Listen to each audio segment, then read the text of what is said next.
Good morning and good afternoon. Welcome to another episode of Before Coffee. It is Thursday, which means, that's right, we have a Thursday's 13 list. Yes, which is Tell the People. Biggest selling albums, the biggest selling artists all time in your country. And if it's on the list, it's your country. If it's not, well, I only got 13. So actually I got more than that. Because the Beatles outsell a lot of people in a lot of countries. Anyway. Yeah, a lot of countries get automatically taken off the list because they have the same artist. And we also have some general news stories about what else is happening other than our list. This is the first and only international game show, Before Coffee, a father and daughter news podcast where we look at our stories right before the show starts. We just got caffeine in our bodies and we learn to read and speak live on stream. Let's get into those Thursday headlines and our list and spin that segue wheel. Today on Thursday's 13. I lost my news. There it is. No, wait. Go away. ABN Amro, which is a Dutch bank, is fined billions for deficient anti-money laundering controls. And everybody is sad. Where's Waldo in Washington, D.C.? The question is, where's Mitch, and why did his wife go to China while he's laying there in bed? Yes. So we wonder if is Mitch dead, or does Mitch merely have Dane Bramage? Coming out of France, it's not ready to face the dangerous consequences of climate change, which we already knew from the heat wave last week's ago. Yes, and I'm going to expand my own knowledge of world popular music as we will count down the most popular artists, at least a lot of them I have not heard of, in various countries, popular and total physical record sales. In other words, CDs, so forth. In my culture news, it affected my confidence in my pussy. Gen X punk legends rage at a menopause festival. I can't believe I missed the story yesterday for Weird Wednesday, but we're going to talk about it today. So you're talking about cats, obviously. National Sugar Cookie Day and National Dimples Day. I have both of those things. I have dimples and sugar cookies somewhere in this house. I know I do. At least Anne's found them. It is easy to make. July 9th, 2026 on Before Coffee.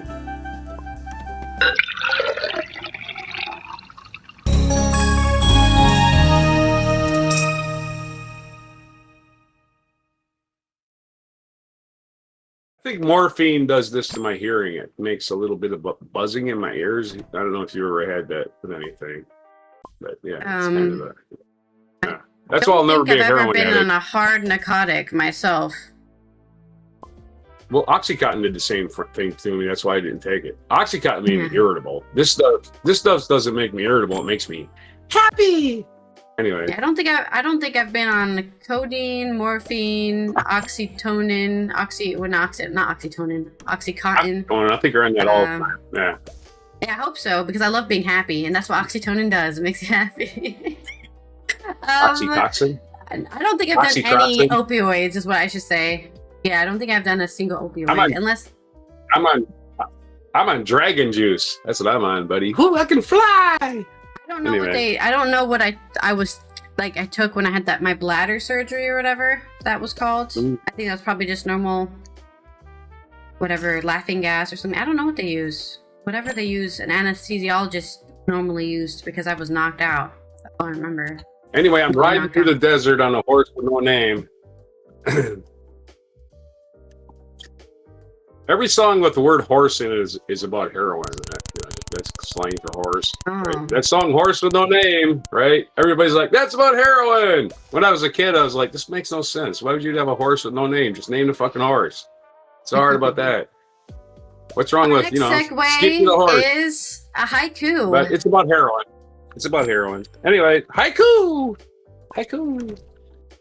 Haiku! Yep, I'm happy right away today. Our first and only story in this section is about a bank in the Netherlands getting fined for not having for having deficient anti-money laundering controls. This is on NOS.NL. According to, once again, ABN Amro is fined for deficient checks in the event of money laundering. The bank has not done enough to stop suspicious transactions. That is why the Netherlands Bank, or the DNB, is imposing a fine of 8.5 million euros on the bank. According to the regulator DNB, ABN Amro dealt with signals that indicated money laundering. There was evidence that clients of banks circumvented sanctions against Russia. DNB is talking about these use of intermediaries. The bank also failed to investigate suspicious transactions, such as the withdrawal of large sums of cash and payments to countries with an increased risk when it comes to money laundering.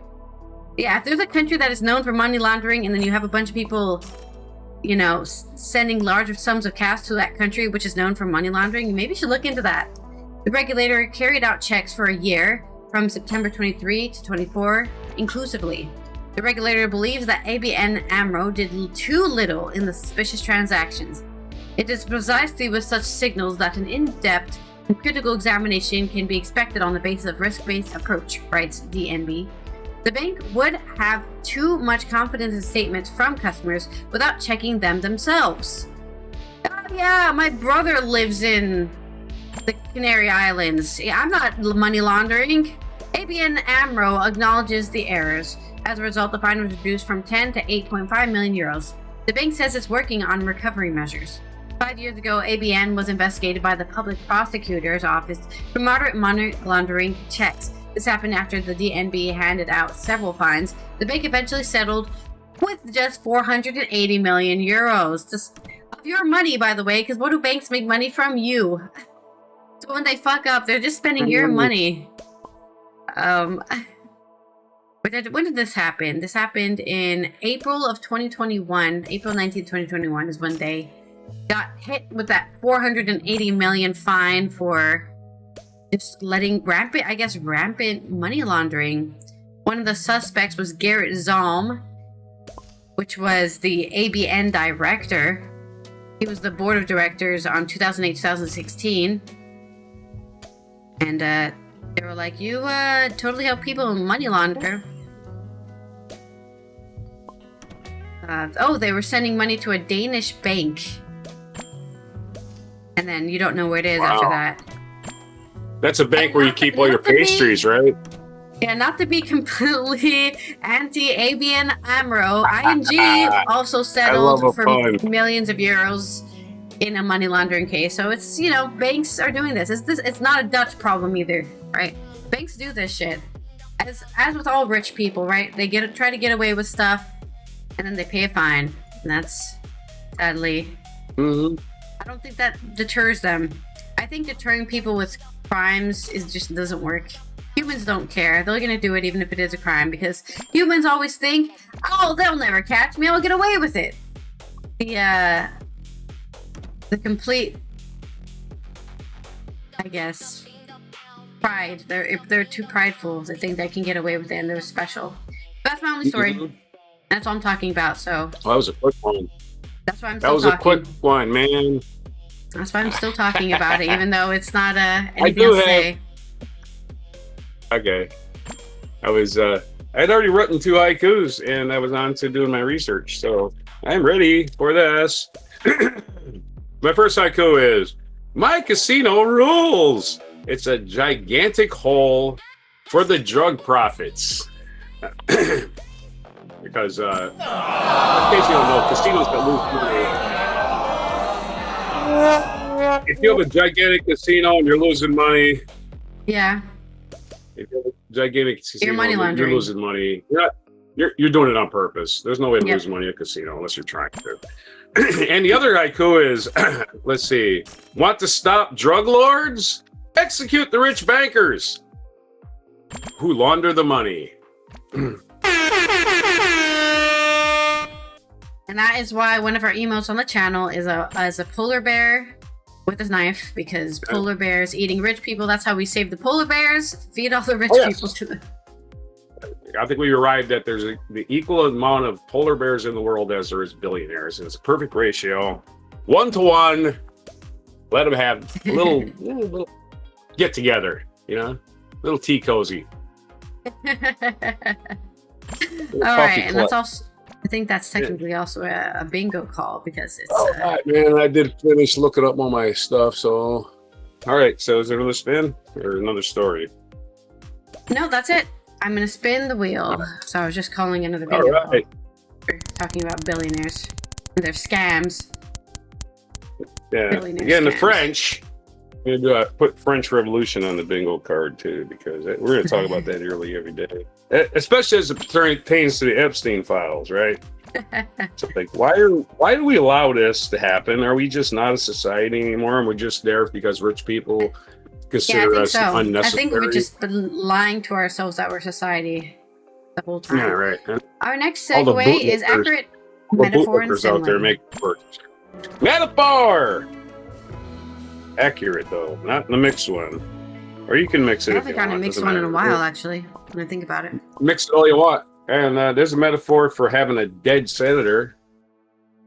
Let's have one, I guess. NewRepublic.com has the story. Hafiz Rashid, Mitch McConnell's office dodges question on whether he's brain dead. Well, again, the guy who's ruined our country more than just about any other one. Don't forget, he held up Obama's nomination of Supreme Court justice for a made-up reason that didn't exist when Trump appointed the Supreme Court justice like 5 minutes before the election. That rule don't exist anymore. Of course, Mitch McConnell could have voted to impeach Trump, but he didn't because he's an idiot. And he's being blackmailed, obviously.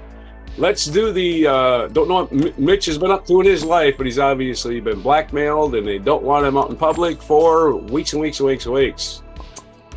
Let's talk about it. Senator Mitch McConnell's medical condition remains unknown, and his office won't address questions about the former senator majority being brain dead, which a lot of the Trump administration, had a hard time believing they have a brain to begin with.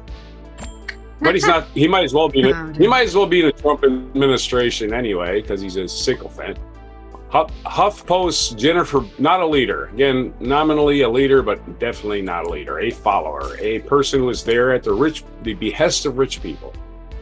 And don't forget, his wife is Chinese, daughter of a Chinese multi-billionaire. And there's no money. That's right. He married into a communist regime, actually, so that's a very suspicious thing too. Very, very, very much suspicious because he's communist, or I don't get it. No, it's suspicious. How do you become a billionaire in China unless you're part of the Communist Party? That's what I'm talking about. There's no way you're a billionaire in China. Just like Russia, there's no way you're a billionaire in either one of those countries unless you're playing ball with the regime. Yeah, I mean, a lot of corrupt countries, you can't become rich unless you're part of the government. So if you turn it, you'll end up at either the Xi flying school or Putin flying school. A day earlier, far-right influencer Laura Loomer, who everybody hates, I think, except Trump, and independent journalist Desiree Townsend, who first flagged the EMS call to McDonald's home that revealed it was unconscious, declared a Kentucky senator is officially brain dead. And brain dead is the same as dead. You can't do your job. Hey, Mitch, how do you vote on this? And then he's less, let's say he's less there than, the guy, the legendary smart guy who was in a wheelchair. He's way less there than that guy. Stephen Hawking, legendary Stephen guy. Hawking, legendary. Names, man. Legend. Names, man. Sometimes names elude me. I just thought it was fun that you called him a legend. Well, he was a legend. Benderi said the senator's staff did not confirm or deny the report. Well, that means he's dead. Instead, directing her to a week-old statement that doesn't clarify McConnell's position. Senator McConnell appreciates the outpouring of support he's receiving while he continues recovering in the hospital. Outpouring of support? That's not outpouring of support. It's, is he fucking dead or is he alive? Why don't you just tell us? The senator continues to improve. Okay, so he's saying he's still alive. Is working closely with the staff on Kentucky and Senate matters while the Senate brought session. They said in a totally bogus statement. Earlier today, Tuesday, several Republicans publicly insisted that McConnell was still alive and they had just spoken to him. Why don't you record the phone call, dude? That ain't that hard. Hey, you mind if I record this call, Mitch? No, man, I'm having a great time over here in my hospital bed. But you can't prove he's alive. He is still recovering in a hospital, says Scott Jennings, a paid liar on CNN. We talked for just 20 minutes about Iran, Ukraine. Okay, so let's hear the call. He's a paid liar. He is a paid liar. We need a conservative on CNN. Let's go find the dumbest person in the room. There he is. Senator Scott Barrasso. Senate Majority Leader John Thune, who you never hear from, also lied about speaking to McConnell in Senate business. However, other publics such as Mike Lee said they still do not know what's going on with McConnell. There you go. There's some little bit of honesty from these fascist enablers. Many of us aren't speaking about Mitch McConnell's conditions because we know nothing about his condition, he said. Thank you, I suppose. They don't say anything. Trump's MAGA base has demanded proof that McConnell is still alive. This ain't even liberals driving this shit, folks. It's just like it wasn't liberals driving the Epstein list, right? It was all the right wingers who all of a sudden have amnesia about what they wanted. And his office response Tuesday will only fuel their conspiracy theories or speculation of whether Republicans are trying to avoid a quick special election as required under Kentucky law that could open the door for Representative Thomas Massie, a Trump critic, to run for the seat. For now, McConnell remains in the hospital without any explanation. I want to see a Thomas Massie versus the governor of Kentucky race. Either way, neither one of them guys is going to be on Trump's side. That's what I would like to see. Massey's pissed. He's a right-wing conservative. I don't agree with him at all, but at least he took up for the Epstein victims, and he got that going for him. It was apparently the final straw. Wait, we're doing another story. Okay. That is the end of the story, because they transition into another story that I don't give a shit about at all whatsoever. So I was already suspicious that this was 11 to 14 minutes, and now I've been proven right. Okay, there you go. Mitch is like a flipped over turtle who doesn't know they're surrounded by seagulls. Oh, that's perfect, right? That is perfect. Yeah. Mitch is a helpless. Of course, I don't know if I like this article because it did not break up the fact that I don't know. He's supposedly in a deathbed or whatever, in serious trouble in the hospital recovering, and his wife just jets off to China 3 days after a 911 call. What do you mean? Yeah, it's like he's married to Charlie Kirk's wife. You know, same reaction. Hey, there's money to be made. I don't give a shit about you, Mitch. I got money. My billions won't wait. I got a deal to close. Yeah, we're screwed. We're screwed. Sorry. And that's your only story? Yes, as we're being run by dead people or easily brain dead or never had any brains to begin with. People who don't even know what world they're living in now. Like, they're still living in analog. Old turtle boy. What does Trump have on Mitch? I mean, even the other Kentucky senator, right? What's his name? The optometrist? What's his freaking name? Don't look at me. I don't live in Kentucky. You'll know his name when I say it. Our next segue is hypothetical for my next story, which is about Rand Paul. France is not ready for hypothetical. Okay. This is by France 24. In its latest report, the High Climate Council believes that France must change the scale in its adaptation to climate change, judging that its economic activities and socio-cultural practices have developed and been diminished in a climate that no longer exists. De-envisioned. I think this is a bad translation from French. They're not changing shit fast enough, and people are going to die of the climate disaster, which they already have. Like 3,000 people died from the last heat wave, and there's going to be more dead people. And the picture it shows is 48 degrees Celsius weather in France, which might be normal in Texas. It's not normal in France, okay? Well, I survived 48 degrees Celsius in Texas. You're in a desert. That's normal. Anyways, well, Texas isn't all desert now. East Texas is very humid. French climate policies remain insufficient, both on decarbonization and adaptation, warns the High Council of Climate HCC today on the 9th of July. In its 8th annual report, this independent body considered it urgent to change scale to cope with dangerous impacts of global warming generated by human activities. Though, to be fair, I think last week we did talk about them promising to deliver 30,000 air conditioners to hospitals in Paris. Has that actually happened? No idea, but they did say they were going to do that. As recent repeated heat waves show, the impacts of climate change are becoming increasingly dangerous, and France is not ready, says the HCC. To address this, it is imperative that France changes scale in the scope and speed of implementation of adaptation actions, believes the body created in 2018 to evaluate the government's climate action and make recommendations. We are entering a dangerous breach. Our infrastructure, our spatial planning, our ecosystems, and the management of our economic activities and socio-cultural practices has developed or been dismissed in a climate that no longer exists. This worked 30 years ago. That the world of 30 years ago doesn't exist anymore. Time to update your shit. This is what Valérie Mousseau-Delmotte, one of the independent experts of the HCC, said during a press briefing on Tuesday, which was the 7th of July.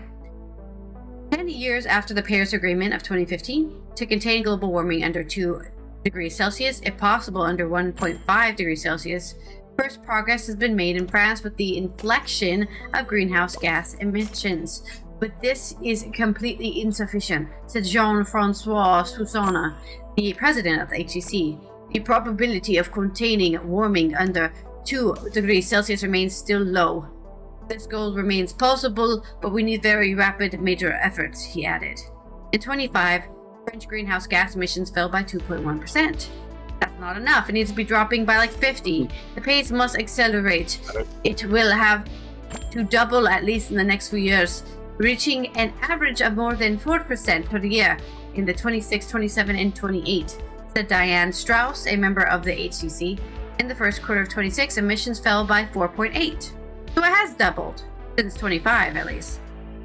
France must take responsibility by leaving fossil fuels and no longer contributing to global warming by 2050. The pursuit of current climate policies alone will not address these issues, Susanna said. France has adopted since 25 a climate energy strategy, SFEC, based on the third National Climate Change Adaptation Plan, PNACC-3, the Multinational Energy Program, MEP, and the Draft National Low Carbon Strategy, SNBC. As in, they have a bunch of things saying this is what we're going to do to save the planet.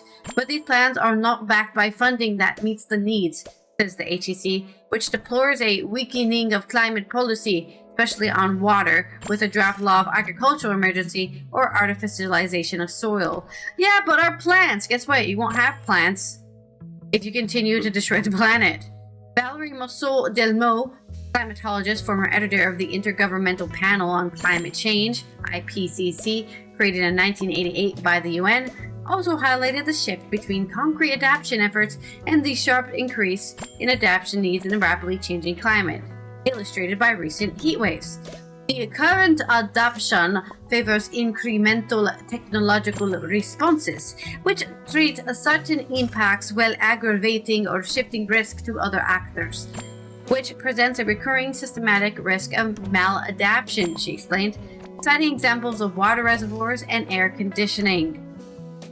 Among the 82 recommendations of the ACC, which the government will have to respond to within 6 months, the organization recommends, in addition to structural prevention, also to finance short-term responses, such as installation of shutters, shades, and ceiling fans, but also the note of cold networks and fixed air conditioning devices focused on reversible heat pumps, or strengthening the regulatory framework in occupational health. The HCC also recommends better guaranteeing the investments necessary for this transition, as in make sure the money's there and ready to get spent, in particular by doubling those for decarbonization and resizing the Green Fund to help local authorities to bring sectoral policies into line with climate objectives. By advocating sobriety in transport, a moratorium on the increase of capacity of French airports, or in agriculture. The organization calls for a fair transition so as not to increase inequalities and climate vulnerabilities, judging that some aids, such as mob prime runoff or social leasing, are currently undersized in relation to needs, according to Diane Strauss. And that is with AFP on France 24. So basically, they have money, but they're not having enough money. They're not doing enough, and they need to start doing stuff more instead of sitting around and arguing in the government, which, you know, that is how government regulations go, right? It takes way too long to pass them because people are arguing about this and that and tit for tat. When really, like, okay, good luck taking care of your cheese farms when everyone's dead, and your wine, you know, and your wheat for your pasta or whatever you're all dead. All the farms caught on fire, you know. Mm-hmm. And that's my story. That's your story. And I had a hypothetical. Yes, hypothetical. I'm going to paraphrase Marie Antoinette, who, if she was alive today, would have said, "Let them eat AI deepfake celebrity birthday cakes as your planet burns up." It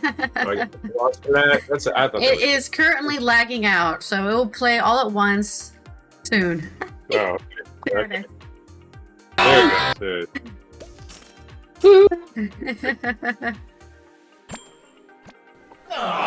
That's the modern equivalent of "let them eat cake." There you go. Disappointed crowd. What are crowd. you complaining about? The stock market's 50,000. Okay. All right, our next segue. The economy won't exist when we're all dead. For our Thursday's 13, the segue is gonna be a non sequitur. Perfect. I can just talk about whatever I want. You can go to sleep now. Well, I'm actually gonna go get water, but I can still hear you on my headphones. So take it away. Works for me. Cordless headphones. All right. All right. Someday I'll get into the 21st century. We're going to talk about music, one of the universal languages. There are a few of them, like music, mathematics is a universal language, computer languages are universal. Everybody has to use them. And we're going to talk about the 13, well, it's not even 13, it's actually more, but it's 13 artists. And the countries, they outsell everybody. I'm not talking about digital downloads either. I stopped there because digital downloads gives you things like the most popular artist in Australia is Eminem, which doesn't really add up to me. It's like, it seems like you're just including a lot of downloads. And that's what it was. There was a lot of downloads. So you get rid of downloads, which again, I don't even know if humans do downloads. And they don't last, right? They don't last like your physical media. No, I mean, you're very right about this because, like, even ARMY for BTS, right? They buy a lot of physical albums because they know a lot of people will discount them if it's only digital. So they buy a lot of physical albums too. People are realizing that media they keep it on, if that thing just gets a virus, bam, your shit's gone, right? Okay, you know, so you can't really keep the downloads necessarily forever, but CDs, as long as you take care of them, albums, as long as you take care of them, they'll last. And you get a laser, you can somehow listen to it. And you can make as many digital copies as you want of that, right? And as long as you're not trying to sell them as copyrights, you're anyway, the universal language. And we're like, well, you know what? I wonder who the biggest seller. I wonder the biggest selling artists in each individual country. I don't mean the ones that were born there and raised there, and they always, you know. I'm just talking about, say, United States. For instance, the biggest selling artist in the history of the United States is from England. They're from Liverpool. Pretty sure you can guess who they are, and that is number one. Also, the biggest selling artist in Canada, New Zealand, and Australia. So they all have line one. Those four countries. Those four English-speaking countries, the Beatles still dominate after all these years. Record sales, I thought it would have been more countries. I would have thought maybe, you know, a few other, but these are English-speaking countries. So it kind of figures. The Beatles never stopped being popular. And each generation, it helps that Paul McCartney's still alive and touring. But also, to be fair, they and have Ringo. Don't forget Ringo. I would say they have an an unfair advantage because they were very popular when record sales was the only thing, right? Not discounting that they aren't the most, right? But right now, record sales aren't as popular to do. So everyone else is going to have lower. Everyone's going to have lower numbers just on that fact. It might not be as popular as it was back in the day, but it's trending upwards. As yeah, vinyl that's true. Record People CDs, love vinyl. CDs also trending upwards. You Especially can own the shit. I like it. I think a couple times Spotify or Amazon Music deleted somebody's entire album that they bought, and they were like, "Oh shit, I'm gonna start buying albums now because." Yeah, I think the sweet spot was. I think CDs was the sweet spot. I think we went beyond that to where, oh my god, I got a digital copy of this song and I don't even own it. What the fuck is that? Yeah. So I don't trust the digital download aspect of it. I think people should be able to own the music they buy, play it whenever they want to. Number 2, we're going to go to right away to people I never heard of. And I got to click on the link for this person. This is Russia. The most the most record sales ever generated in the history of Russia is by Alla Pugacheva. She is a Russian singer born April 15th, 1949. She's still around. Her career began in 1965. She's a mezzo-soprano. What kind of music does she sing? Me too. No. She is the queen of Russian pop music. That's a very generic term. Pop music just means popular. By definition, she's popular because she's the most popular, right? I mean, it's by popular. You can go in circles with that one. And she's actually had international success in very Russian-speaking countries such as Ukraine, I'm sure, over the years. So she's been singing since 1965. She retired in 2010. Alla Pugacheva, number 1 in Russia. Number 1 album, CD, cassette, everything, every format, even singles. They counted singles in the history of Mexico. It's not like I would think it would have been somebody I've heard of, but I have not heard of Luis Miguel. I'm sure if you're in Mexico, you've heard of him. Of course, he sings romantic songs. Yeah, he's a romance guy. That's right. He's recording in Spanish and Italian. He continued to be the best-selling Latin artist into the 1900s. I'm sorry, 1990s. Of course, the 1900s. This is recorded music. Anyway, he's been recording music since, let's see. He's not even that old. He's born in April of 1970, so he's younger than me. So he's all-time record sales in Mexico has not been surpassed by anyone. So anybody that's still alive, they're probably actively selling a bunch of records. Number 4, we all know, at least we should know, Julio Iglesias. I know him. I know Julio Iglesias. He's the number 1 in Spain. Of course, he's a romantic song singer, heartthrob. His son is a heartthrob, married to, I believe, one of those famous athletes. I want to say, maybe they're not married anymore. Anyway, Julio Iglesias. If you don't know Julio Iglesias, like I said, a romantic singer. He's more of an international pop sensation from Spain.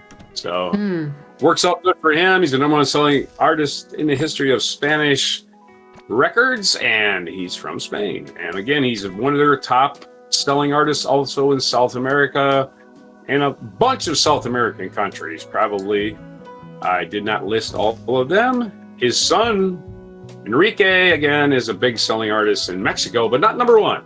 Number 5 is ABBA, Sweden. I had to look up to see if ABBA is number 1 in any country. Not really, but it's still number 1 in Sweden. I know when I was a kid, they would say, ABBA, they sold more records than the Beatles. And it must have said in Sweden at the bottom. In Sweden, yeah. They said that about Slim Whitman, too, right? He said, Yeah. Slim Whitman, never you heard of in my life. It was the yodeling cowboy, right? Slim Whitman, the yodeling cowboy, has sold more records than the Beatles. Well, of course, they didn't tell you that he owned a record store. So, yeah, that's a joke. I don't think he owned a record store. Anyways, ABBA, if you don't know ABBA is, they're the Swedish pop group known for Waterloo, Dancing Queen, and all the fun stuff in the 70s, early 80s. They outsold the Beatles in the 80s. In the 70s, I guarantee you they did. But they didn't catch up to the Beatles for total sales. Yeah. Number 6. Your country you're in. I have not heard of this person. Maybe you have. Maybe you could tell me everything you know about Marco Borsato. Do you know who he is? No, I don't think so. He's the number one all-time selling artist in the history of the Netherlands. He was born in Alkmaar, North Holland. He started performing Italian before switching to Dutch in 1994. He was one of the most successful and best-selling musicians of all time. And of course, Belgium. Let's just lump Belgium in. Also in Belgium. 50 number one singles, the second most all-time behind the Beatles, who had 16. But number one singles is not what we're measuring. We're measuring total record sales. And again, a lot of these things are relying 5 million, 6 million, 7 million. You got to understand. A lot of these countries just don't have the population United States. So they're not going to get to the, oh my God, 120 million sales. That's not really going to happen in the Netherlands. It's going to be 7, 8, 10, 12. So number 7, I was hoping that maybe AHA was on this list, and maybe you know what I'm getting to, is Denmark. I'm like, oh, what other countries had big, huge hits that crossed over in other countries? And of course, Take On Me by AHA was a big one for the Danish group. But Kim Larsen from the group Gasoline, without an E at the end. Yeah, he's a pop singer, rock and roll singer he started out as, and he looks like a folk singer in this picture of him because he has one of them hats on, one of them folk singer hats and a vest. And a bandana, like he's dressed like a train engineer. Let's put it that way. He's dressed like a train engineer in this picture. He was born in Copenhagen, inspired by the Beatles' rock and roll. He began as a songwriter and guitarist in 1969. He met Franz Beckerle, and the three founded Gasoline, which is without the E at the end, but with a what is that called? An asterisk at the end, which later joined by drummer Scott Berlev and became one of the most successful Danish rock bands. So rock and roll, big in Denmark. Gasoline probably had some crossovers all over Europe. Never really sold big in the United States, but that is not Kim Larsen's fault. He was doing his job. It's the record company's fault he didn't get bigger crossover. Again, blame the record companies for the fact you haven't heard of these people. That's their fault. Number 8 is Japan, and that is the Bees. That's right. B apostrophe Z is pronounced bees. Bees. Really? I've heard Interesting. Japanese rock duo. You may have heard of them. I don't know. Consisting of guitarist, composer, and producer Takehiro I'm sorry, my eyes are getting blurry. Matsumoto, and vocalist, lyricist Koshi Anaba, known for their energetic hard rock tracks. Again, hard rock is popular everywhere. We keep denying that rock and roll. Oh, rock and roll's dead. Why are all these hard rock bands right? Japan, Japan. I don't associate Japan with that rock. Yeah. I've always associated with that because I love listening to J-Rock. Yeah, and they do a Beatles thing. They started out as maybe a pop group, whatever. Then they transitioned to hard rock, 91, 92. They had their phases. They went back to the blues. They went to the blues, baby. Adopting to pop and temporary hiatus, blah, blah, blah. They've had their cycles. So Bees, in one of the most populous countries, and definitely in Asia, and definitely in the world, densely populated countries with a big music scene. Bees, number 1 in Japan history in record sales. And of course, famously, they loved American acts, even though they weren't necessarily singing in Japanese. Bands like Cheap Trick, right, got really big in Japan before they were big in the United States. Their big live album was recorded at Budokan, for instance. And screaming fans who probably they just loved Cheap Trick. They were like, there was Cheap Trick Mania even. And there's actually a song called Big in Japan. Who sings that song? You're big in Japan! That's usually what their agents or the record company says. You're touring Japan! Like, Japan? Yeah, you're big there. Really? Yeah, wow. Anyway, their biggest all time is Bees. Number 9 is the band you can just tell me about. It's South Korea's number 1 band, BTS. And you can tell me all about them. I'm telling you all about BTS. I guess they were a group that started, in 2013.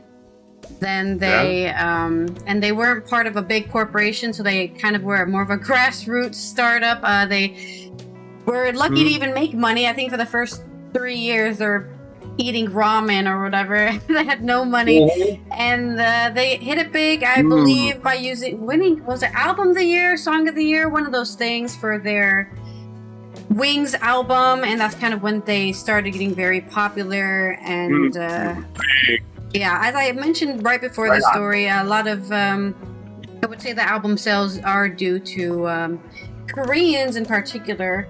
They do those kind of album deals where you don't just get a CD and that's it. You get like it comes in a box. There's pictures in there. There's there's pictures of the members in there, and they even made it into kind of like a trading card game in a way, right? Where it's like, I only got these 2 members, but I wanted this member and this member too. So then you start trading cards with other people.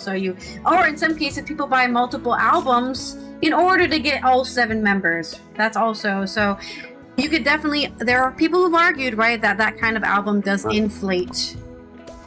Right, but sales, so the live album sales. Yeah, there's still album live sales. Album. Yeah. Still people buying them because they like your music. It ain't because, fuck on them guys. I did this. And a lot of live albums I bought were like, this is kind of just shit. It's like, it's a bad version of the studio that song, Oh, shit. Why did they even put this on the album? That kind of stuff. Anyway, that was the beat. I was actually on a little sidebar in the South Korea one. They're barely edging out 17 as the number 1 act. So it isn't cut and dried. Right? It's cut and dried that they're going to stay there. It's also only in Korea, right? So it's only South Korea. I don't think. North Korea, it's like shut up and listen to your marching band music, and we're going to confiscate your radio. Yeah. Number 10 is Colombia. The reason I include Colombia because I thought for sure as a lead pipe cinch it was going to be Shakira, even though Shakira outsells a lot of artists in a lot of other countries. Right? She does not sell anybody. Does not outsell everybody in Colombia. It's Don Diaz. Let's talk about him. We got his wiki page here. Don Diaz, born 1957. He died in 2013, so he's not currently making any new music. Well, that might happen. John Lennon still releases stuff. So did the Doors. So does Jimi Hendrix. Was a Colombian vallenato singer and composer of vallenato music. I have to look up. This is what that is. Vallenato is a popular folk music from Colombia. It probably comes from the Caribbean region. Vallenato literally means born in the valley. So it's born in the valley music. So that's the kind of music. It does not really describe it. It's the biggest record sold in the history of vallenato, exceeding 20 million throughout his career. Colombia, big country, and full of different cultures and mountain people and diverse populations, as South America is. And we tend to generalize by South America. They're a lot more diverse than we think. A lot of Europeans in South America, for one thing, which we know of from World War II. And our next country on our list is Germany. And I was thinking, hey, that's got to be the Scorpions or something, right? Nope, it's Herbert Grönemeyer. What does he do? Herbert, let's find out what he does. Herbert Arthur Walther. Oh my lordy, he's one of them Catholic names. Herbert Arthur Wiglev Klamor Grönemeyer is a German singer, musician, producer, composer, and actor. Of course he is. He started as a war correspondent. Holy crap. How about that, man? He was born in 1956. He's still around. A pianist and composer. I guess he would be a rock musician, but not necessarily. It doesn't even say what type of music. He sold over 13 million records. He's the medical professor Dietrich Grönemeyer's his brother. So he's a very educated family. So there you go. That's the number 1 seller all time in Germany. If you get his music, I don't have any examples of any of his songs. That's kind of weird. In 2002, he released his album Mensch, which just means human in Yiddish. And I might even mean in German too, right? 2007. Oh, anyway, that's him. He's a white guy from Germany. He's got a microphone in his face. He's got red hair. Hermann Grönemeyer, born April 12, 1956. All you need to know about him. Our next person, as we're getting down to the bottom of the list, eventually, India, and I did not I did not write up this person's last name, but it is Mangeshkar. Manges. Mangeshkar. Mangeshkar. Lata Mangeshkar is a woman. She's the Indian playback singer. Why is she famous? India does not have necessarily record sales. They don't have track them like Morrison. So this became kind of the entire Indian record industry, according to the article I read, is driven by Bollywood. So all of the biggest hits are soundtrack records. And she appears as the singer on almost all the soundtrack records. So let's call her the king of all popular music in India is Lata. We just call her Lata Mangeshkar. Hello! The most popular country in the world, and we cannot disregard Africa. So we're going to Nigeria, one of the most popular country in Africa, and their biggest seller of all time is King Sunny Ade. What a great name, King Sunny Ade. That's right.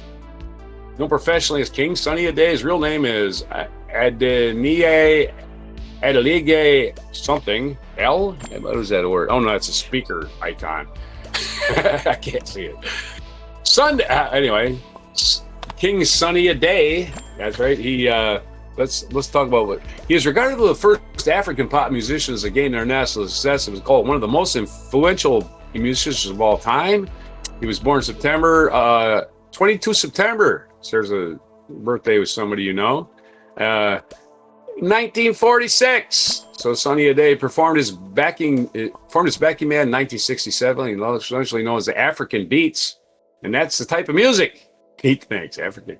After achieving national success in Nigeria during the 1970s and founding his own independent label, Sunny Ade signed to Island Records, a very famous record company started by, I'll think it was a minute, and Synchro System. The latter generated a Grammy nomination, a first for a Nigerian artist. So there's your list on all the countries I could list on one dry erase board. And all the artists, I was surprised by most of these. I would have thought, for instance, Colombia shocked me. I was totally shocked by, say, in the Netherlands. I was expecting that's going to be Golden Earring or something, right? No, it wasn't. Yeah, I've never heard of them either. There's a lot of... Although Golden Earring was together for a long time and just recently disbanded because of a illness in their lead singer. But yeah, I mean, all the years they toured, they haven't outsold Marco.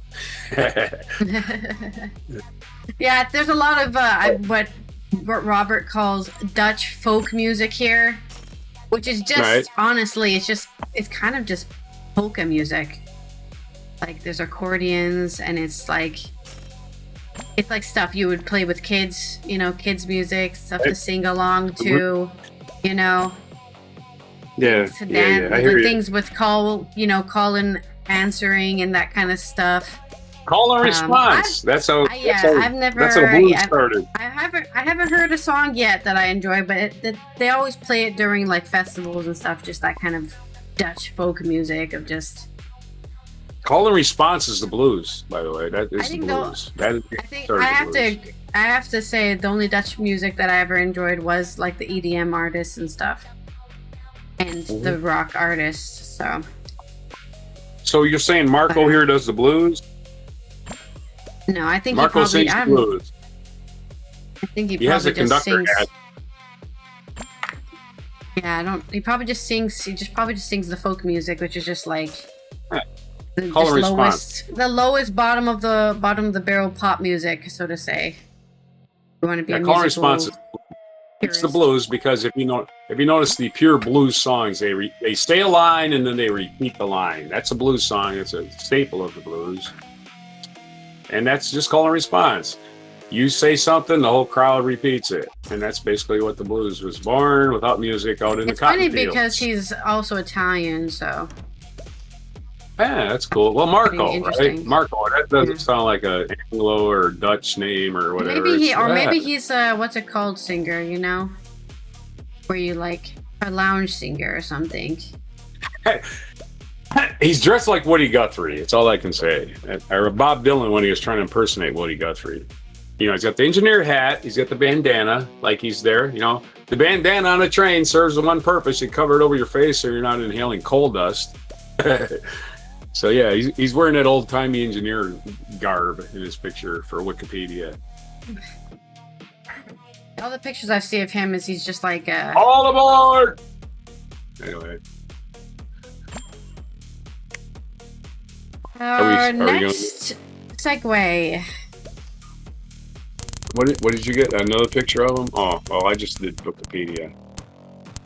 I didn't look for a picture of him. I just was looking up one of his songs. Oh.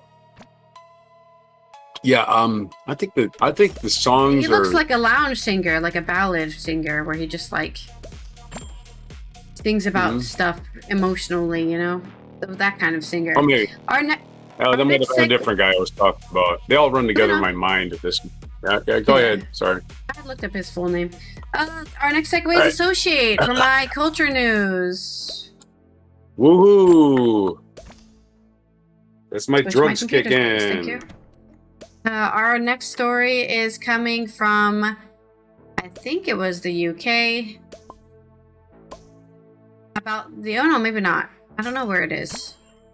It's a menopause festival from Lisa Tosi on The Guardian. At Menopunkapalooza, Riot Girls sang and rallied around a topic still too taboo today: women's health during midlife. The music festival Menopunkapalooza began with the ceremonial application of an estrogen patch to the backside of a built-to-spill Prism Bitch drummer Teresa Esguerra.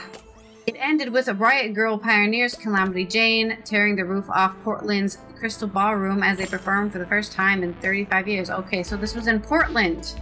This happened in Portland, I think. I really wish it would say where it happened, but I'm assuming it's in Portland. What happened in between was 750 festival goers, a dozen pillars of Pacific Northwest punk rock scene, and a team of medical professionals singing, laughing, and occasionally raging about what is still taboo in 2026: women's sexual health during menopause and perimenopause, and the promise of hormone replacement therapy, HRT. A three-woman band, Menage a Twats, they're punk, remember they're punk, dressed in glittery vulva costumes, sang a parody of the tune of Lord's Royals: night sweats, hot flash, never gonna get good sleep, dry puss, mustache, feeling like a crazy, we don't care. That's my terrible Lord impression. Gabalanche's Sarah Lund and Rachel Bloomberg played a chill drum and gong set before Berserk's Joanne Velocitis propelled herself across the stage in deer antlers while her band melted everyone's faces. Teenagers and octogenarians cheered, "Hormones are healthcare!" A 10-point hormonal justice bill of rights was read out loud as the mascot for Portland Cherry Bombs FC looked on.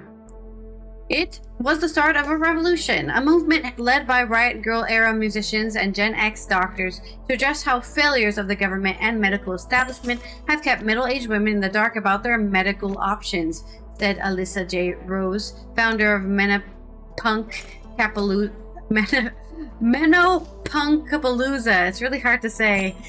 It was also a couple of joyous electric nights of music on the last weekend of June. Rose, who's 56, is the host of the podcast Menopunks and director of an upcoming documentary of the same name that features Pat Benatar, Nico Case, Alice Bagg, and Peaches, as well as many Portland musicians and doctors talking about their experiences with menopause. I didn't know anything about menopause, including when I was going through it. Bratmobile's Allison Wolf says in the trailer, "It affected my confidence in my pussy." Peaches confesses, "The weekend's events were dreamed up as a way to get funding and footage for the documentary, which Rose hopes to show at film festivals in 2027. In the 90s, the Riot Girl feminist movement, born in the Pacific Northwest, empowered young women to talk about sexism and abuse they experienced from men. L7 created Rock for Choice, a series of shows to raise money and awareness for reproductive rights. Slater Kinney sang out against war and inequality. Bikini Kill started a tradition of shouting girls to the front to counter the hostile male-dominated audiences at punk shows. Many of these bands are still performing, and they are joined by younger punk artists inspired by the era's sound and political outspokenness, such as Lambrini Girls and Linda Lindas, and even Olivia Rodrigo, whose upcoming Daisy Chain Fields Festival features an all-star, all-women lineup and will raise money for nonprofits that help women and girls. With Men of Punks, Gen X rockers put to use defiant music, organizing experience, and the no fucks to give wisdom that comes with age. We were all around in Riot Grrrl and got to experience the wave of activism and community. That primed us for this. Now we're all in menopause and we're like, what the fuck? This sucks, Calamity Jane's Gilly Ann Heiner said. But we're like, well, no one's gonna do it for us. We gotta fight. It started 3 years ago when Rose, who plays accordion, synths, and drums with the band Party Witch, began dealing with crippling fatigue and hot flashes. She was so much pain that she was not far off from needing hip replacement surgery, and she worried she would not be able to perform anymore. It went from decently shitty to holy fucking hell, my life is over kind of shitty, Rose told the audience during the festival. I was like, I can't live like this. Soon she discovered longtime friends like Hainer and Jen Spragia of the Softies and All-Girls Summer Fun Band were also struggling with symptoms like hers. Anxiety, brain fog, joint pain, fatigue, irregular periods, low libido, and other mental and physical horrors. Hainer, 59, said she was totally caught off guard. I was doing kung fu, I was jogging, I was just in the best shape of my life. I was in 2 bands, I was working and just killing it. But after a bout with COVID in 21, she started experiencing a cascade, a waterfall of symptoms that doctors had trouble diagnosing. My joints hurt and I couldn't digest any food and I was just weak, she said. I was 53, 54 and felt old and feeble. It really messed me up. HRT, a medical treatment to replace estradiol and progesterone and testosterone, is considered the most effective treatment for alleviating myriad symptoms associated with women's declining hormones.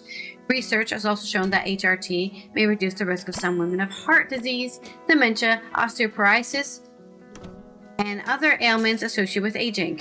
Rose Hanner and most speakers and performers at Menapunkpalooza shared stories about hormone tanking in the middle age, and doctors were unable to connect the dots. They felt as if they had to fight for care. For physicians trained to recognize and ready to treat menopause symptoms, even when they found a doctor to prescribe HRT, it took time to calibrate dosages, they said. Lingering misinformation around hormone therapy is another barrier to treatment. According to Dr. Sarah Kennedy, the president of CEO of Planned Parenthood Columbia Willamette, who spoke at the festival. A lot of the blame for that can be traced back to 2002 report by the White House Initiative on Women's Health Research, better known as the Women's Health Initiative, that linked hormone therapy for postmenopausal women to increased risk of breast cancer and cardiovascular disease. Women who were being treated with HRT were told to stop immediately. While follow-up research continued to reveal flaws in that study, people are still and even countering its initial claims. The damage was done. The use of the hormone therapy among women nosedived from nearly 30% in 2002 to less than 5% by 2020. According to 24 study published in JAMA Health Forum, to this day, many doctors remain reluctant to prescribe HRT, and patients are reluctant to ask about it, citing cancer risks. Eventually, Hanner found a nurse practitioner who recognized her symptoms and recommended HRT. Isn't that bad for you, Hanner asked. The nurse practitioner responded, well, yeah, that was the story, but no evidence has come to light and quality of life benefits outweigh the risks. Risks of serious side effects are low and depend on age and dosage. Women with certain health issues, such as breast cancer or cardiovascular disease, may not be able to take HRT. But there's way more on this story. More interviews from the people at the article. But I think we really hit what it's all about. Women who were punks in their 20s coming back as punks in their 50s and 60s and saying, "Hey, this shit still matters." Dry throat. This shit still matters. And they're still fighting the basically disinformation campaign that was caused by the White House itself, which isn't even a surprise at this point. Right. But don't forget, Tylenol causes autism. 2002. Yes. Yeah. Let's. There are 50. I just looked this up, and they give these. The thing they're over 50. I don't know why I say over 50. They can't give me a specific number. There are over 50 specific hormones and probably over 200 hormones in your body. But I associate this with I was almost a miscarriage, and my mom had to take progesterone, which is a steroid derived. It was I don't think it was a steroid. It's an actual it was a hormone. Steroid. It wasn't. She took a steroid. I know she took a steroid, right? I'm not exactly sure what it was. She just told me the doctor gave me steroids, and that's why I grow a mustache now. That's I associate that with it. Mom, I know it was probably a surprise pregnancy. Pretty sure it was. But of course, looking at this article, right? Looking at this article, what probably actually happened is this: women are not educated about their own bodies, right? And your mom didn't know why she grew a mustache because it's obviously now we know. Yeah. Now we know that it's a common. It's a common menopausal thing because your estrogen lowers and then your testosterone kind of takes over and you start growing body hair everywhere. But hormone therapy was new at that time. I think even perimenopause is like only a 2 decades knowledge base that people know about. So, which is for anybody who doesn't know anything about women's health, perimenopause is right before menopause, and it's just as, if not more fucked up than actual menopause. It's like all the menopause symptoms, but you get it worse, I think. I need to educate myself on it, obviously, because I'm 30, so. Right. Progesterone could probably have been though it's what they gave her. Another thing was a thing called dithiosilbestrol, DES, a synthetic estrogen prescribed by a doctor since the 1940s to prevent miscarriages and premature. Practice was highly controversial by 1962. Clinical evidence increasingly showed DES was completely ineffective, so maybe she wasn't taking that. And early studies were beginning to link it to severe cancers in female children exposed in utero. Wow, that wouldn't apply to me necessarily. Wow. But they did. Terrible. Progesterone, consider the crude early versions often lack efficacy required to solve underlying complex genetic causes of miscarriage. So yeah, I was a monster. Your doctor gives you something. I was a monster. I was a lab creation. You give your female child cancer because the doctor's like, take this for your birth. All right, our next. Well, thalidomide was even worse. You ever heard of thalidomide, right? Children were getting born without eyes or brains. Thalidomide was worse to women's pregnant. Yeah. And that's why I can see why people are so babies dying. Paranoid about chemicals, right? Because of shit like that. But we're not living in the early 1900s anymore, where we just give people shit and say, "Hey, take this, and we'll see what happens." At least we're not burning witches. I'm just saying now we do actually do government mandate or government regulated scientific studies, right? We don't instantly start testing a new drug on humans and going, "Oh shit, it made all your children lose its eyeballs." Yeah, that doesn't happen. Give brainworm Bobby about 6 months, he'll be doing that. So what's the spin? Alliteration headline for this day in history. Alliteration, I gotta think. Okay, not too much though. You don't have to think. I'm the one who has to think. You just have to read. It's the narcotics. I'm riding that dragon today, everybody.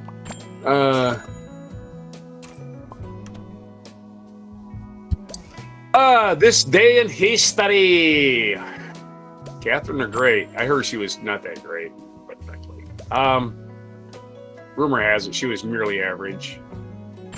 We're going all the way back to the year. Only back to the 1500s. The marriage, oh boy, this guy causing trouble again. The marriage of King Henry VIII of England and Anne of Cleves. The fourth sixth wife wasn't all. Did she get her head chopped off? Probably. Fourth of his 6 wives. I thought it was 7 wives. All right, okay.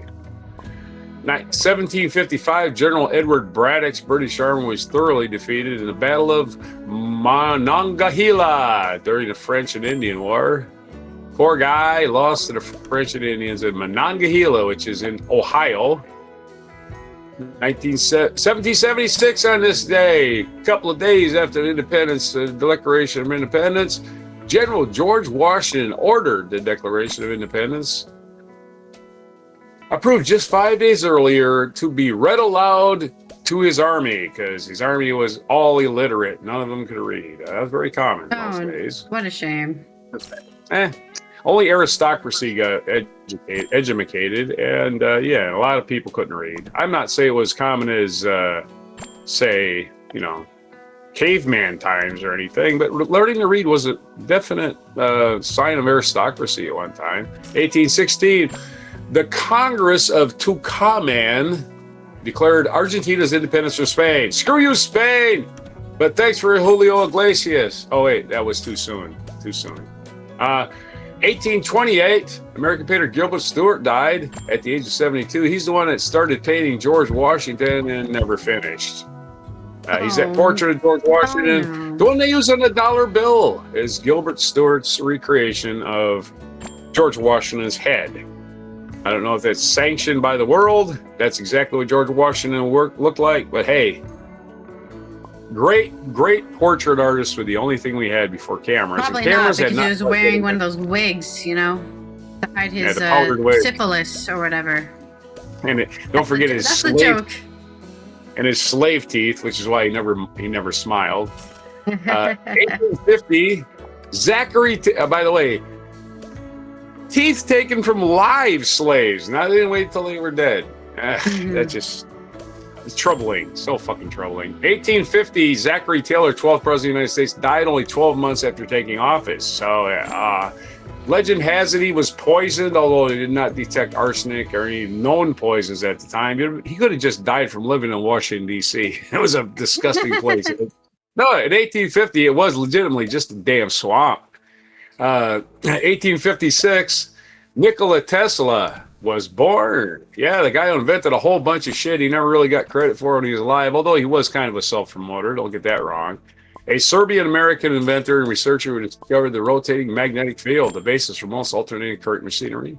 He didn't build the first AC current generating dynamo. He just said, hey, you guys, you probably can build one of these and generate your own power just by turning something inside of a bunch of wires. Wow, and it worked!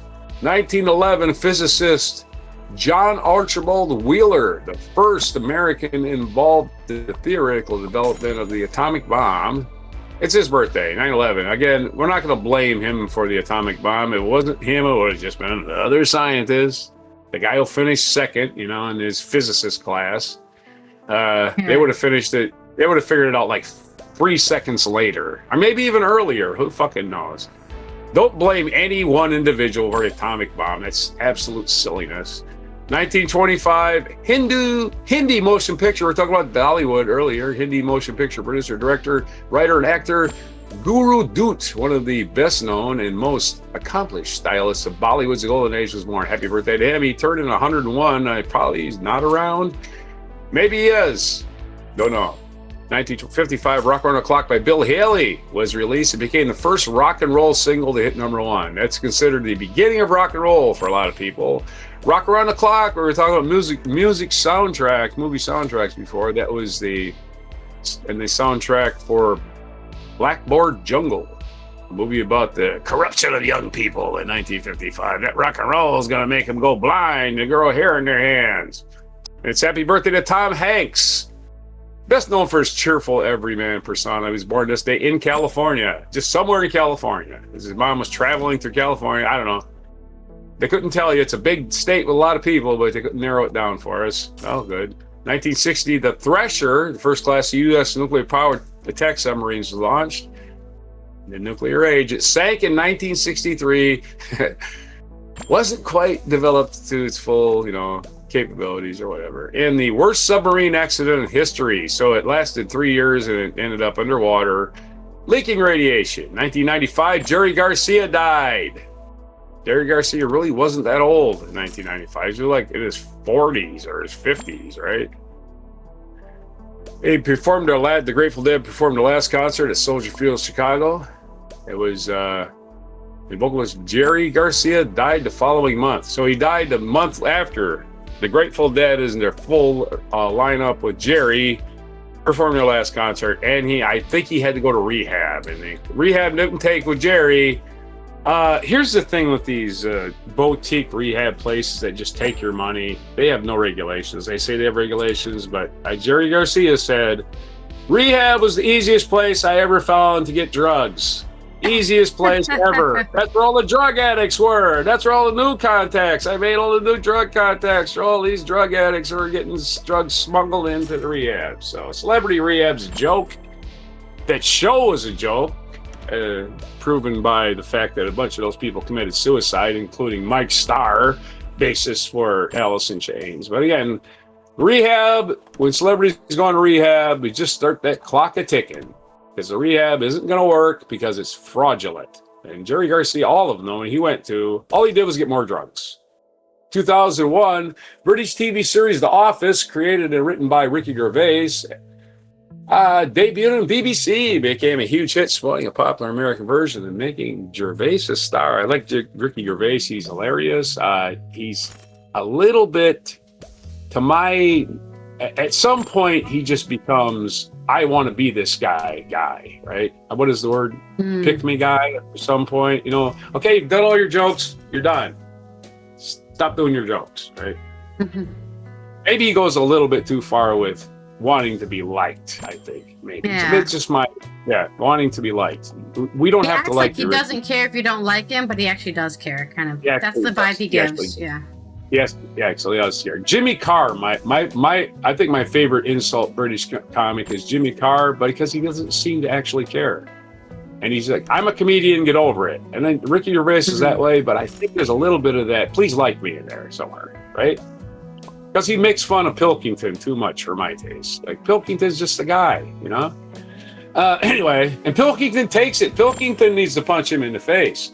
2002, fearing that there will not be enough. I guess that's the thing that really bothers me. Carl Pilkington just takes his shit because he's good-natured and he doesn't have to. And I think he's actually pretty funny. He's actually a little bit funnier than Ricky Gervais, right? Because he's totally self-effacing. He has no ego. Fearing that, well, that's my little take on Ricky Gervais. Don't dislike him, but he's not Jimmy Carr. Let's put it that way. Fearing that there would be enough, right? Fearing that there would be not enough. Jimmy Carr just don't care. He will offend the hell out of you, and that's what I like. These are jokes, folks. Jokes. Yeah, it's really horrible if that was a real thing, but it's a joke, right? Fearing that there would not be enough eligible players. This is, I don't know, the people get mad about, right? Major League Baseball Commissioner Bud Selig dropped the annual All-Star game in the 11th inning with the score tied at 7, and a bunch of people get mad. It's an exhibition game, ended in a tie. There needs to be a winner. Why? It doesn't count in the standings. Who gives a shit? Nobody cares. All of the players were used up. They ran out of pitchers. Pitchers can't come back in the game after they've been pitching. For one thing, it's bad for their arm. Let me stress my arm out throwing 100 miles an hour for one inning because I'm not going to have to go back in the game because it's an all-star game and then go, oh, shit, you got to go back in. It's like, I ain't going back in. My arm's tired. And I ain't going to fucking re-warm up and fuck up my arm for the rest of the season. So he did the right thing, and a bunch of assholes got mad. It's an all-star game. Who cares who wins it? Nobody watches the all-star game. Here's what fans do in the all-star game. They watch until their favorite player's out of the game, and then they tune out because they don't care who wins because it doesn't count. More people care about the results of fake wrestling than care about the results of the all-star game by 1,000,000%. 2011, South Sudan declared its independence from a referendum to secede from Sudan. It passed overwhelmingly. Sudan still hasn't sorted their shit out to this very day. Didn't think of a really cool name, right? They just called themselves South Sudan. They could have said totally derivative, like derivative by definition. 2019, Ross Perot, one of the worst human beings in the face of Earth, who ran, although he did defeat George Bush, he helped defeat George Bush and gave us Bill Clinton. And for all of Bill Clinton's faults, he was a great president, at least his first term, and he did balance the budget, which nobody's ever going to do again. Anyway, Ross Perot ran for U.S. president, independence in 1992, died in 89, receiving some 19% of the popular vote. Of course, we don't go by the popular vote here, folks. We go by the Electoral College, and he took enough votes from George Bush, so Bill Clinton was winning states by winning only 40%. So that's what happened. And of course, I call Ross Perot one of the worst human beings because he was on a commission to pick a Vietnam War memorial. And the winner of the contest was an Asian woman, and Ross Perot lost his fucking mind because she wasn't a white person. Oh no, she's not an American. You know what? We fucked up Vietnam. The winner of the contest should have been from Vietnam. I don't even think she was Vietnam, but she was Asian, and Ross lost his mind because he's a racist piece of shit. Yeah, fuck Ross. Thank you for giving us Clinton instead of more Reagan nonsense, but fuck you, Ross Perot. You were a racist cunt. Sorry about my language. Sorry. 1807. This is French history. The French Emperor, Mr. Napoleon Bonaparte, signed the second treaty of Tilsit with Russia and Prussia following victories at Jena and Friedland. France and Russia were now allies, and Prussia was left to its fate. It was in another episode of the Napoleonic Wars and the Emperor's attempts to dominate Europe. Perhaps more interesting than the treaty, the rabbit hunt that followed. Okay. And I guess there's a big story about it, about the rabbit hunt that followed the treaty. I'm not going to read it. And another thing in history, it was a featured event again, is Catherine the Great assumed power. Was she great before she got power, or was she merely run-of-the-mill Catherine? It was great. I mean, Catherine the Great was great because she actually made Russia not just a bloodthirsty, invasive force that was constantly killing people all the time. We need a second Catherine the Great for Putin after Putin, I think. But he's trying to recreate the Russian Empire, so that's what he's trying to do. All he's missing is a dress. I'm just saying she actually passed a bunch of good stuff for people and poor people specifically. Well, on this day, Catherine the Great became great as she overthrew Peter III on this day in 1762 and began her reign as Empress of Russia, leading her country to full participation in political and cultural life of Europe by becoming colonizers. That's right. We're taking over your land. Ain't shit you can do about it. O.J. Simpson on this day, 1947. O.J., go Juice, go! Was an outstanding football running back, winning the Heisman Trophy, entering the NFL's single-season rushing records by the end of his. And that's all he's known for. He's only known for playing football. Oh yeah, that's right. He's also known for being an actor. He was an actor, and he was Nordberg in the Naked Gun movies, right? And he was in a few other movies, bit parts and whatnot. And also known, what else he known? Oh yeah, the Hertz commercials. He made a lot of Hertz commercials, and that's all he's known for. Football, Naked Gun movies, Hertz commercials, and it was never heard from again after 1995. That's my sarcasm. I know I do sarcasm. Happy birthday, O.J. Simpson. He's now no longer with us. Poor guy got sent to prison for stealing his own shit, which is ridiculous. 1929, Hassan II, King of Morocco's birthday. John Archibald Wheeler, American physicist, born in 1911. And Frank Boas, a German-American anthropologist. Ferdinand II, born in 1578, Holy Roman Empire. The Franz Boas, born in 1858. No pictures of him. Our days today is National Dimple Day, National Sugar Cookie Day. Man, I can't have anything with sugar, man. I just had a tooth pulled. That's it. Those two stinking things today. That's it. Dimples and sugar cookies. So that's it. Your haikus, you're about to do alliteration headlines, your mispronunciations, your bad jokes, everything for today. For Thursday, July 9th, on Before Sugar Cookies. And my alliterations are: the Treaty of Tilsit takes today's tumultuous tensions to tranquil territories. Hold on. Crowd cheer. Captivating Catherine cunningly claimed control, changing the course of her country's canvas. Changing, huh? Changing. You just invented a word. And what language does that word belong to? Supposedly, a National Day calendar also has national weeks. So supposedly, it's also National Farriers Week. So I did. Fantastic farriers foster fabulous feet for horses. Right on. Let me get the soundboard. I was on the video. They take all that risk of getting stomped in the face by a hoof to make sure your horse has a nice, healthy feet. Right on. Okay. And And there are no international UN observances today, so continue learning Kiswahili. Yes, from Tuesday.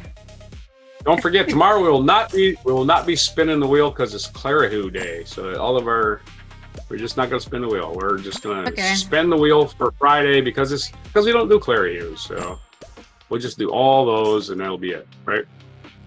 All right. What do you think? You're going to have to remind me, though, because I know I'll forget. Oh. Anyway, so you have to remind me, too, because I'll forget, too. This is Allison here from the Netherlands. Okay. We'll both forget to remind each other. All right, good. This is Allison here from the Netherlands, Roger from the East Coast of the U.S. as we tie up another Thursday's 13. I hope you learned about a bunch of global artists, or I guess non-global artists. Oh, yeah. These people are big enough that they get all the records in their countries. So, maybe go check them out. Maybe you'll like them. And we will I don't see have to you speak tomorrow. the language either. Yeah, speak the language. I've never needed to do that to like music. Yep. We'll see you on the Friday news dump, and we shall tell you all the news you need to hear about before the weekend, so you don't have to worry about it. No doom scrolling necessary. If you're not already following on Twitch at Before Coffee Podcast, please do that, because then when that number goes up, we feel good about ourselves. Same thing for YouTube. Subscribe to Before Coffee Podcast on YouTube. And also, give us a good mood. We will thank you to everyone on Patreon under the Before Coffee supporter tier who has been supporting the show. And here is our mic drop moment from BZ. Yeah.